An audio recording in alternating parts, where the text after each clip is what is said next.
اعوذ باللہ من الشیطان الرجیم پناہ مانگتا ہوں میں اللہ کی شیطان مردود سے۔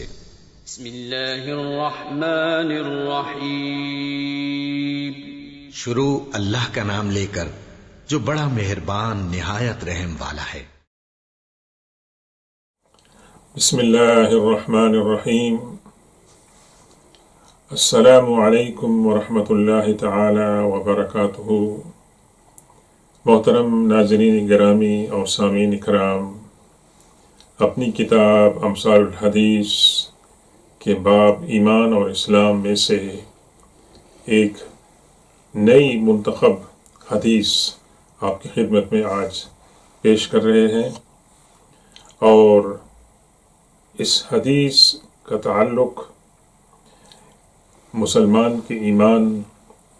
اور اس کے دین کے ساتھ ہے، لیکن اس کے ساتھ ساتھ اس حدیث میں بہت ہی اہم انسانی کمزوریوں کی نشاندہی کی گئی ہے، جو حضور پاک صلی اللہ علیہ وسلم نے خبردار کیا ہے کہ جن کی وجہ سے مسلمان کے ایمان کے اندر اور دین کے اندر نقصان ہوتا ہے۔ اور اس حدیث پاک کے پیش کرنے کا مقصد یہ ہے کہ ان چیزوں سے اور ان برائیوں سے اور کمزوری سے بچا جائے، اور حضور پاک صلی اللہ علیہ وسلم نے انتہائی کمال فصاحت کے ساتھ اور آپ کی جو حکمت ہے اس کے ساتھ بہت بڑے اہم مسائل کو سمجھانے کی کوشش فرمائی ہے۔ پہلے ہم حدیث پاک کی تلاوت کریں گے، اس کے بعد انشاءاللہ اس کا ترجمہ اور تشریح پیش کریں گے۔ تو اس حدیث کو جو ہم نے عنوان دیا ہے وہ یہ ہے کہ جتنا نقصان دین کو حرص و ہوس سے پہنچتا ہے، اتنا نقصان بکریوں کے ریوڑ کو خونخوار بھیڑیے سے نہیں ہوتا ہے۔ یعنی جو خونخوار بھیڑیے ہوتے ہیں وہ جب بکریوں کے اوپر، بھیڑوں کے اوپر حملہ کرتے ہیں تو ان کو تہس نہس کر دیتے ہیں، لیکن اس سے بھی زیادہ نقصان مسلمان کے دین کو ہوس اور حرص سے ہوتا ہے، اور اس سے بچنے کی کوشش کرنی چاہیے۔ تو ہم پہلے اس کی تلاوت کرتے ہیں، اور اس حدیث کو روایت کیا ہے حضور پاک صلی اللہ علیہ وسلم کے مشہور صحابی جناب کعب بن مالک الانصاری۔ وہ کہتے ہیں کہ قال رسول اللہ صلی اللہ علیہ وسلم ما ذئبان جائعان ارسلا فی غنم بافسد لها من حرص المرء على المال والشرف لدینه او کما قال رسول اللہ صلی اللہ علیہ وسلم، رواہ الامام الترمذی فی سننہ۔ تو اس کو روایت کیا ہے جناب کعب الانصاری رضی اللہ تعالیٰ عنہ نے کہ اللہ کے رسول صلی اللہ علیہ وسلم نے فرمایا کہ جتنا نقصان دین کو حرص سے ہوتا ہے، اتنا نقصان بکریوں کے ریوڑ کو دو خونخوار اور بھوکے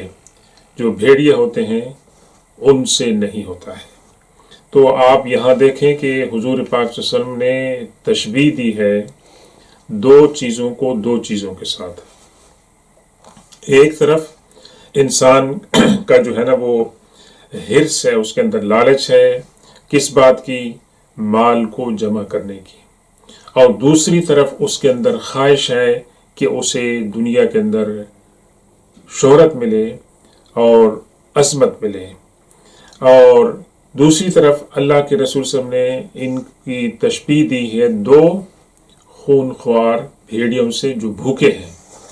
تو یہاں پر غور یہ کریں کہ حضور پاک صلی اللہ علیہ وسلم نے بجائے اس کے کہ آپ ایک خونخوار بھیڑیے سے مثال دیتے یا تین سے دیتے یا بہت زیادہ بھیڑیوں سے دیتے، آپ نے دو کا لفظ استعمال فرمایا ہے، کیونکہ آپ دو بیماریوں کی تشبیہ کر رہے ہیں اور ان کی تشخیص فرما رہے ہیں۔ اور یہاں حضور پاک صلی اللہ علیہ وسلم کو کس بات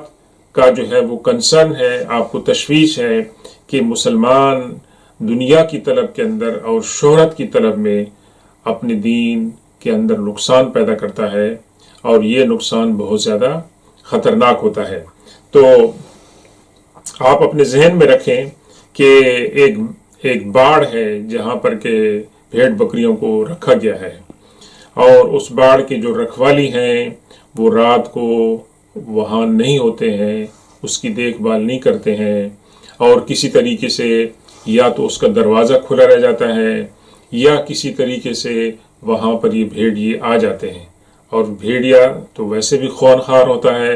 اگر اس کا شکار انسان ہو جائے، کوئی اور جانور ہو جائے تو وہ اس سے بچ کر نہیں نکل سکتا الا ماشاء اللہ۔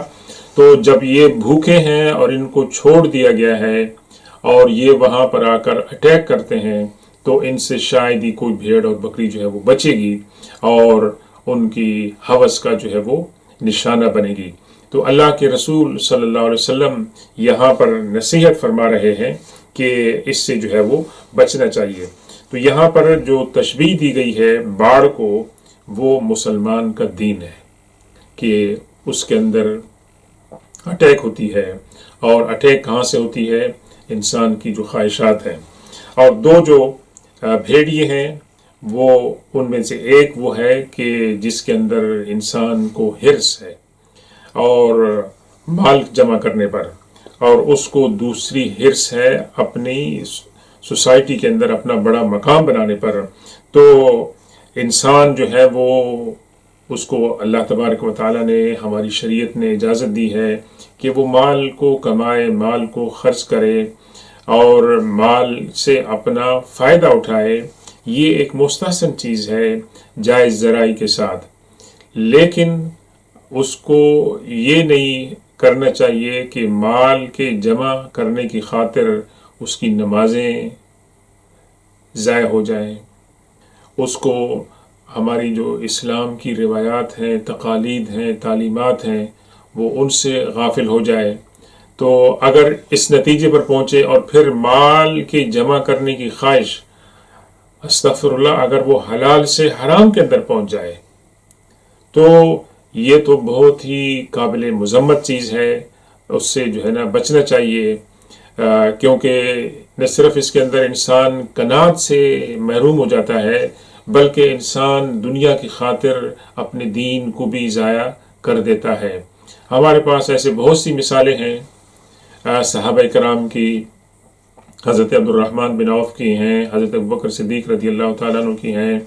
سیدنا عثمان غنی رضی اللہ تعالیٰ عنہ کی ہیں، امام ابو حنیفہ کی ہیں، اور دیگر اکابر امت کی ہیں کہ جو ایک طرف ان کے پاس علم تھا، فضل تھا، زہد تھی، عبادت تھی، اور دوسری طرف ان کے پاس دنیاوی دولت بھی تھی، لیکن ان کی عبادت کے اندر، ان کے زہد کے اندر، ان کے علم و فضل کے اندر کمی نہیں آئی، بلکہ انہوں نے مال کو اللہ کی راہ میں خرچ کیا، اور مال کو اس بات کی اجازت نہیں دی کہ وہ ان سے ان کا دین جو ہے وہ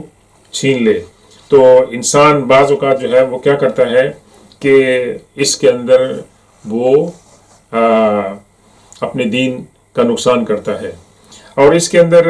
دوسرا جو بڑا نقصان ہے، انسان شہرت کی خاطر اور معاشرے کے اندر اپنے بڑے مقام کی خاطر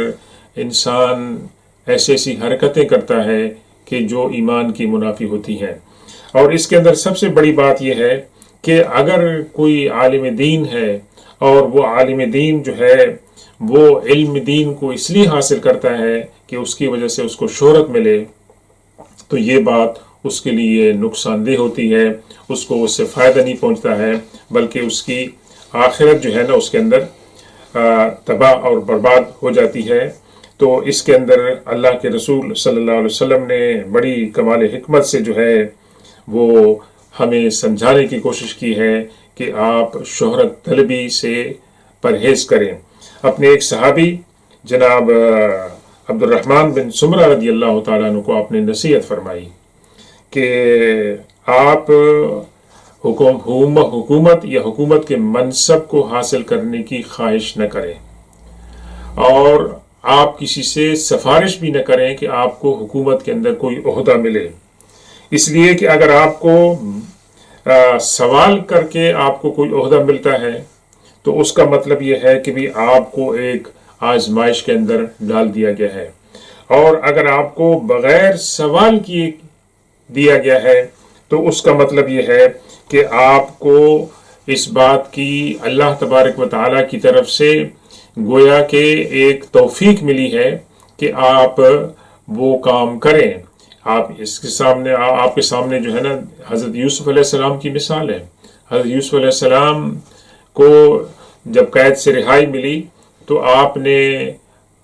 مصر کے بادشاہ سے یہی فرمایا تھا کہ مجھے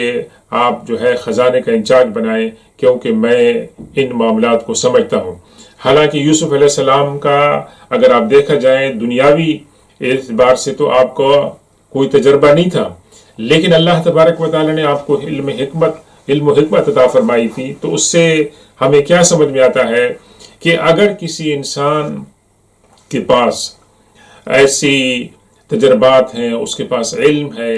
اور وہ کام کر سکتا ہے بغیر اس کے اندر شہرت طلبی کی نیت کے، تو ایسے لوگوں کو آگے آنا چاہیے اور ایسے لوگوں کو ذمہ داری سنبھالنی چاہیے تاکہ دوسرے لوگ ان سے فائدہ اٹھا سکیں۔ اللہ تبارک و تعالیٰ سے دعا ہے کہ اللہ تبارک و تعالیٰ ہمیں اس حدیث پاک کو سمجھنے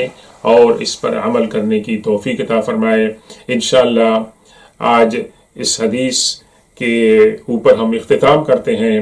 اور آئندہ ایک نئی حدیث کے ساتھ آپ کی خدمت میں حاضر ہوں گے۔ تب تک اجازت ہو۔ سبحان ربک رب العزت عما یصفون وسلام علی المرسلین والحمد للہ رب العالمین۔